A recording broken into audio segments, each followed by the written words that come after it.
What is mythology? According to the Collins Dictionary, mythology is a group of myths, especially all the myths from a particular country, region, or culture.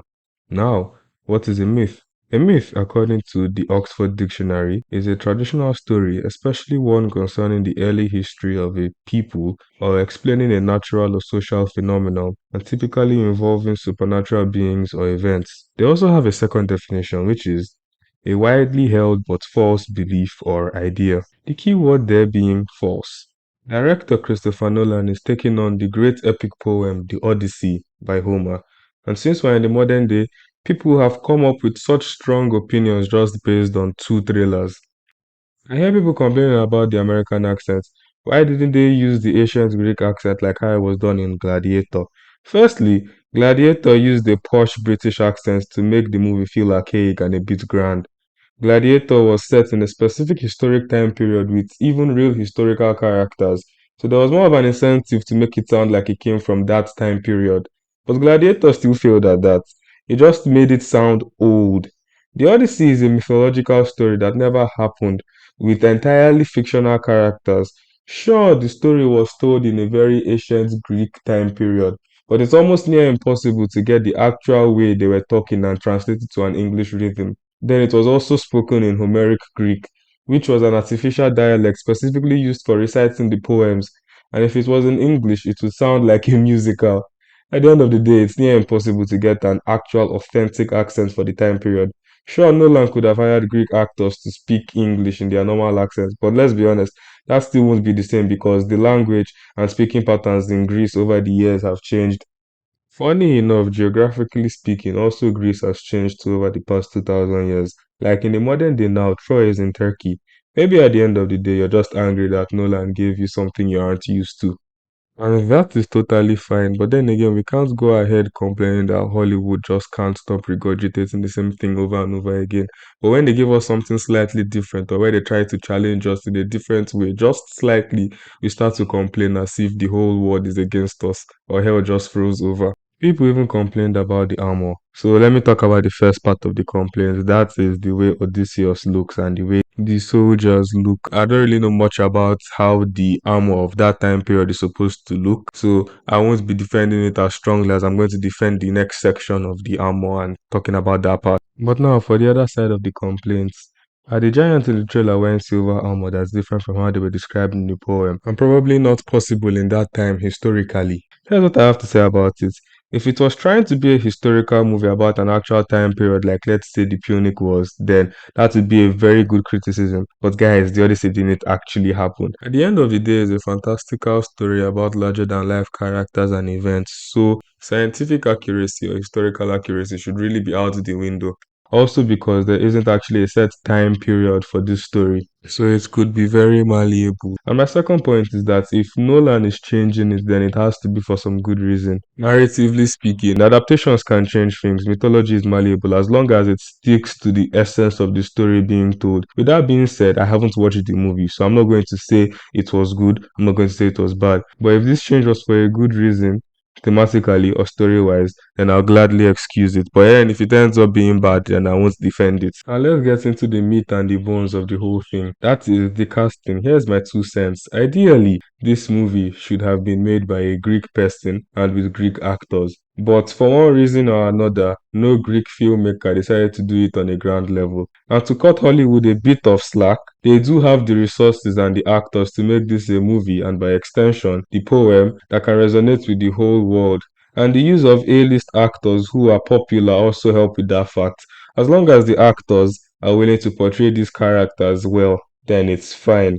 So we got Christopher Nolan, who decided he wanted to add his own spin on it and he wanted to twist it in a different way. He might have something to say with the source material, and he might want to depict the themes of the poem to a different audience. So another ideal is that we refrain from judgment until the movie is actually out, so that we could know the end goal of why he wanted to make this film. And if it's good, we can applaud it for it, and if it's bad, we can criticize him for it. But let's talk about how people complain about the diversification of the cast. If you say people of color can't be in ancient Greece, then you're just wrong on multiple levels. And this is the part of the media illiteracy and pseudo-intellectualism I'll get to later. So like I said before, the Odyssey actually never happened in real-life ancient Greece. Where the story is believed to be told by Homer, the concept of race wasn't actually a thing, let alone a thing for discrimination. Greece at the time was a hub for trades between the Phoenicians, the Egyptians, even sub-Saharan Africa, which are mostly black people. So in ancient Greece, you would see lots of people of color. Modern day Caucasians are the wrong type of people to cast in this. Because like I said before, geographically, Greece as a place has changed over the last 2000 years. And at the point where the Odyssey as a poem was originally recited, the most dominant group of indigenes were the Mediterraneans. Even in the early chapters of the poem, specifically chapter 1, funny enough, Homer describes sub-Saharan Africans as people who live at the end of the earth and are constantly being visited by Poseidon, and he also name drops Ethiopia.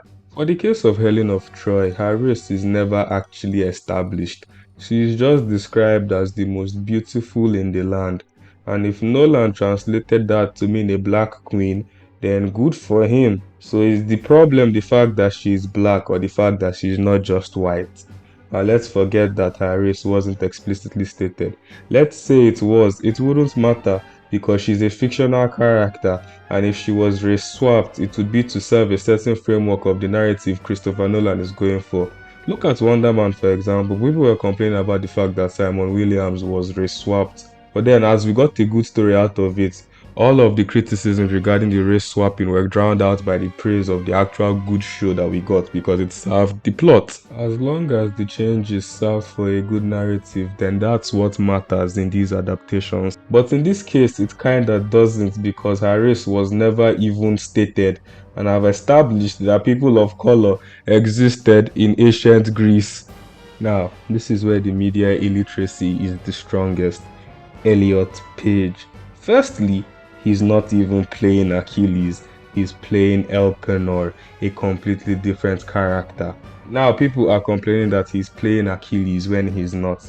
And it's the fact that people are so quick to complain and misinform others without actually going out of their way to do the research to confirm these their complaints or confirm these their thoughts is what pisses me the most. Because at the end of the day, you're just spreading BS and misinformation around. And then the misinformation will now be used as a means to come and fuel a hateful agenda against a certain type of people. I mean, even if he was playing Achilles, there's no crime in that.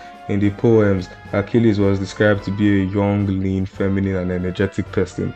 Now, people who haven't read the Iliad or any text with Achilles use Brad Pitt's stoic and mature portrayal as their benchmark for Achilles, even though Troy is not a good adaptation of the Iliad in terms of the story.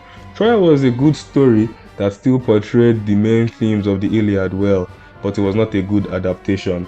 But now, people are using Brad Pitt as the benchmark when that's wrong, because Brad Pitt's Achilles is not really the actual Achilles. And from what I just described, Elliot Page now would be a way better fit to play Achilles than Brad Pitt in 2004. Maybe Brad Pitt in the 90s could have had a chance, but no, Brad Pitt in 2004 was already old and tenured by then. And let me acknowledge the elephant in the room. People don't want to see a trans person play a masculine character of power. Here's the thing though. Achilles wasn't masculine by the strict definition of today's standards. Achilles was a cross-dresser. You could call him a crybaby too. He's really attuned with his artistic side. And now let me shock you with the part that he's also gay or he may be bisexual. His sexuality is implied in the Iliad, it's mentioned in the Symposium by Plato, and it is greatly touched on in the Song of Achilles. And also, Helen of Troy and Achilles barely even appear in the Odyssey. At best, you see them as cameos in a few scenes. For the most part, they are both mainstays in the Iliad, but then again, this is the Odyssey, so their appearances in this movie will be inoffensive at worst. Beyond race and gender, let's not act as if Lupita Nyong'o or Elliot Page are just diversity actors or diversity hires. These people are very good working actors and they know how to pull emotions necessary for a particular movie. So let's cut the crap and let's look past the hateful behavior. At the end of the day, the Odyssey is a story that has been reimagined and retold in different ways over the years to suit the sensibilities of the people at the time. So yeah, sure, the movie is set in Greece, but the presence of people of color and different romantic orientations, which still wasn't unusual there in the movie, represents our current values and sensibilities as a society. This is why I enter my main problem surrounding the discourse about this movie: the media illiteracy and pseudo-intellectualism. People in this image and clip, you see Agamemnon, who was wearing black armor.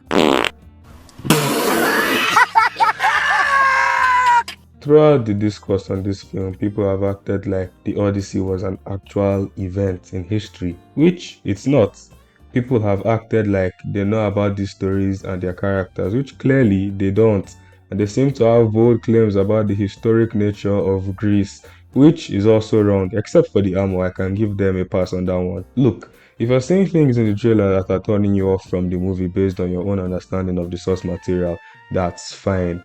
If you don't like the tone of the way the trailer looks, if you don't like the story, if you have genuine criticisms, or if the Odyssey isn't just your jam, then all that is very fine.